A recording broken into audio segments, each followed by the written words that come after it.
Why are you acting this way and doing all of these things to impress a man-child you barely know when you can't even be honest about who you are at the ripe age of 29 years old, ma'am? Hey everybody, welcome back to our channel and to this series where I dissect TLC's Love in Translation, a multicultural dating show where no one speaks the same language, yet everyone hopes to fall in love. We are in the semi-finals of this show, I think. I don't know sports. What I'm trying to say is it is elimination time. Each guy will be picking 2 women to move forward and further explore their connections while the rest of them are going to be sent home. This is how the house currently stands. Dylan has 4 love interests, Khalil has 3, and Trip only has 1. Since Giselle eliminated herself in the last episode and Trip and Lady are essentially a couple at this point, he only has about 5 minutes of screen time, but even those 5 minutes are hard, so we'll get into that in a little bit. For the most part, we're going to be focusing on these 2 guys and the social and cultural issues at play in their matches. Let's get started. Everyone is wearing the same clothes from episode 9, so it's gotta be the same day, just later. Things take off pretty quickly when Sangeeta arrives just a few minutes in, and she meets with the men to establish the rules for eliminations. Number 1, the guys can ask their love interests to stay in the experiment, but the women have to agree. 2, once they know who they are not choosing, they have to tell the woman face to face of their decision. And 3, less of a rule, more of an advantage, the guys get the translation devices back, and not just for that night, but for the rest of the journey as well. This is an opportunity to really see if what you built without language is truly the foundation for lasting love. I think it's a little unfair. We can finally actually speak to each other, but we're gonna have to have such a serious conversation. To me, Dylan's reaction is the embodiment of that adage, if you fail to plan, you plan to fail. It's not unfair to be expected to whittle your options down. That's what you're here for. But when you spend more time flirting than actually cultivating genuine connections with intention, I can see how it would feel overwhelming. I have absolutely zero idea which 2 I'm gonna keep around. The fact that there's only 3 more episodes and he's unsure of whom he's going to keep around makes it feel like he ditched the idea of an end goal the moment he landed. If you missed my deep dive on Dylan, I've pinned it below for you to watch after. I must say, I think I pinned him pretty well, so I was kind of proud watching this episode. Not of him, of me. The first person we get to see him send home is Sara. I'm not at all surprised because the only thing these 2 ever did with each other was play games and waste each other's time. She's 20, he's 21, so they do get along because they're on that same flirty, playful energy, but there's no real substance to their connection. What did surprise me was how Sara reacted. Unfortunately, there is no more time. What?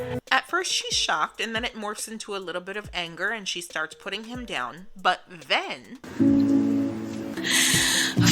that's the most emotion we've seen from her in this entire program. But I don't think she's crying because of a lost connection. This seems to be more about rejection. Dylan also sends Juliana home, but the interaction was so civil it barely got any airtime. And yes, I'm sorry to say it, but that means that Dylan opted to keep both Tulay and Jam in the experiment. All of the women that like Dylan are confused by his supposed connection to Jam. And to be honest, I think that the producers put him up to picking her as one of his 2. Dylan is very impressionable and he wants to keep people happy. It's quite possible production sat him down and let him know the optics of not choosing Jam and appearing like the bad guy for hitting and quitting it. There's also the possibility that Dylan is over prioritizing his sexual intimacy with Jam and conflating that experience to mean that they have a mental and emotional connection that they really don't. Their interaction when he asks her to stay is odd. You are one of the women that I would really love to continue this journey with. No pensé que me fueras a decir todo esto que me estás diciendo.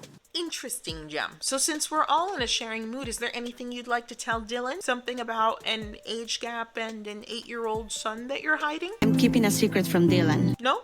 Okay. I've been making a conscious effort not to call this woman names, but this is unhinged, deceitful behavior. In my opinion, she is a desperate and really poor example of what a dating single parent is, or should be. Why are you acting this way and doing all of these things to impress a man-child you barely know, when you can't even be honest about who you are at the ripe age of 29 years old, ma'am? They kiss, it's gross, and Dylan's body language as he walks her back to the villa is super weird. weird. Even though his arm is around her, he does not look happy. Something is disconnected, and I can guarantee you Yam won't last past the next challenge. Last, we get to see Dylan speak with Tulay. Where we connected the first day, I felt like a love at first sight without even realizing it. Touching as that is, Tulay has a question. Und Yam ist jetzt weg. Bye bye. Dylan responds that he feels strongly for Yam, whatever that means. Tulay is not impressed. Verbindung nicht. Ich glaube, niemand im Haus versteht eure Verbindung, weil es Dylan pushes back surprisingly sternly and tells her that since the two of them are a separate connection, he doesn't want to waste his time with her focusing on Yam. Do you have faith in us moving forward together? Tulay agrees that she's willing to give their connection another chance, and at the same time, she's requiring faithfulness from Dylan in order to move forward. And what, pray tell, does Dylan say? I think you know how strong we are. That's the biggest non-answer to a boundary if ever there was one.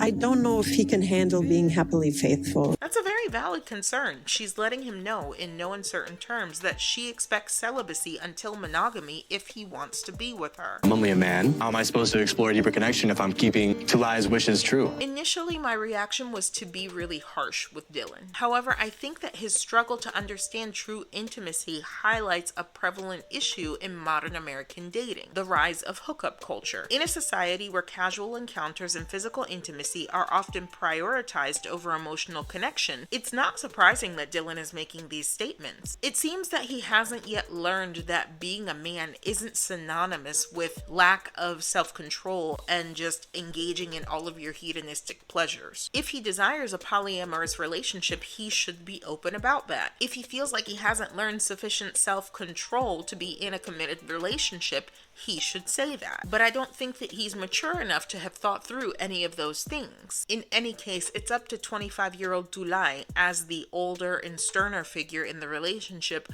to keep her boundaries and leave should it come to that. There's an interesting shot at the end of the episode where Dylan is sitting outside on the step and crying over Sarah. I don't know if I made the right choice, bro. Kind of solidifies my thoughts that one, he is too young for this experiment, and two, the producers might have had a hand to play in the end results. Let me know your thoughts in the comments below.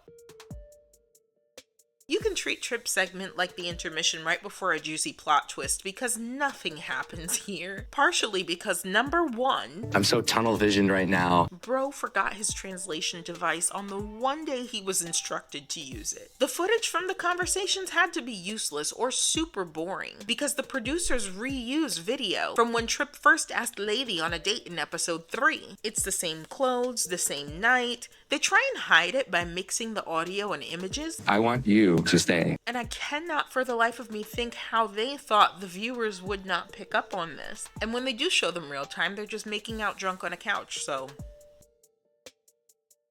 To be honest, when this episode started, I wasn't sure who Jin was gonna have her sit down with because she never really connected with any of the guys. She's been super low-key this entire time, so it surprised me that she even liked Khalil. No harm, no foul here. He sends her home and she takes it well. When Khalil met with Jennifer, I was honestly hoping that he would send her home. Me and Jennifer definitely did have a rocky start. We didn't even really like each other. We were able to develop strong physical connection. You didn't develop a physical connection. You had sex, whatever. But I don't know if we have a soul connection that I have with Heidi. I still want to continue this connection with us. I need a stronger word than stupid. If you don't feel a deeper connection or compatibility with her, why are you keeping her around? Maybe the producers had a hand in it. Maybe it's for the same reason that Dylan decided to keep Yam on the show. But this is super illogical coming from a guy who seemed to have it all together from the beginning.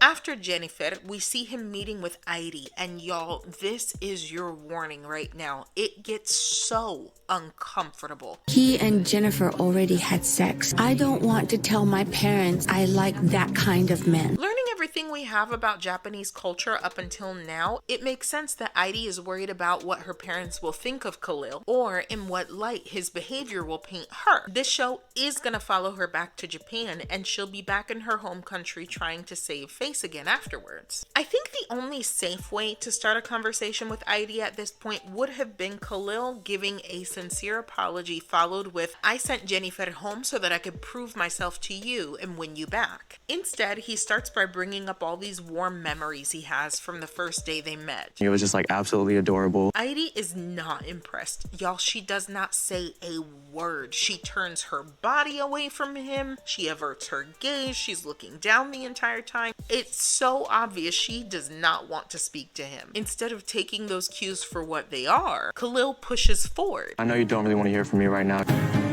Y'all, Heidi starts running away. We were in yellow flag territory before, but this right here launched me all the way into the red zone. Instead of letting Heidi follow through on her decision, Khalil catches up to her, physically stops her, and then works to block her from getting around him to the door. Even if he's restraining her lightly, even if it's not malicious, his insistence that she stay, despite her clear discomfort, raises so many concerns for me about his respect for her boundaries. I also don't like the way he speaks to her. No, it's tough. I know. It's okay. It's okay. Let's sit down. Okay? For some reason, it feels like he's infantilizing her, talking to her the same way you would a child that's throwing a tantrum. Oh, I know it's hard. I know you want the Pop-Tart instead of your green beans, but it's okay. Are you okay? Like, what nonsense is this? もしもここで私が帰りますって言ったら、ジェニファーと一緒になるでしょ? That might be a case of foreshadowing. Instead of answering her question, Khalil continues on with this mix of begging her to stay, I want you to say, yes, let's build this relationship. downplaying his one-night stand, I'm sorry for scaring you that way. dare I say gaslighting? You telling me that you really don't think that we have a future because of one night? When Heidi maintains that she hasn't changed her mind, Khalil gets down on his knees and continues to beg even more. You don't want to continue this.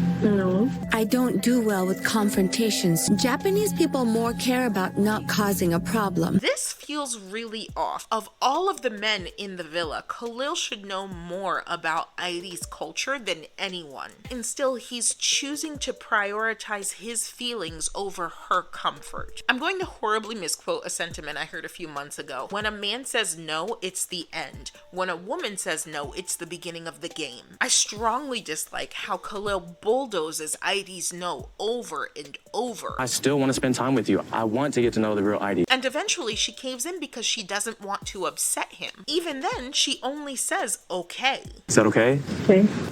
That's coercion. And watching it play out really made my stomach hurt. I spoke about the dangers of these kinds of intercultural relationships in my analysis of episode 9, but I certainly wasn't expecting to have such a clear example of it so soon. I would be utterly shocked if Heidi decides to stay. Of all of the episode analyses we've done so far, this one was the one that left me feeling most unsettled. Intercultural dating with a language barrier is hard, and then this show adds additional stress to what is already an uncomfortable situation. With the translators, they should be eliminating a bit of that frustration surrounding communication. So I would like to see the guys use that advantage to have deeper conversations with their partners. I forgot my translation device. Though, given what's happened thus far, I have my doubts.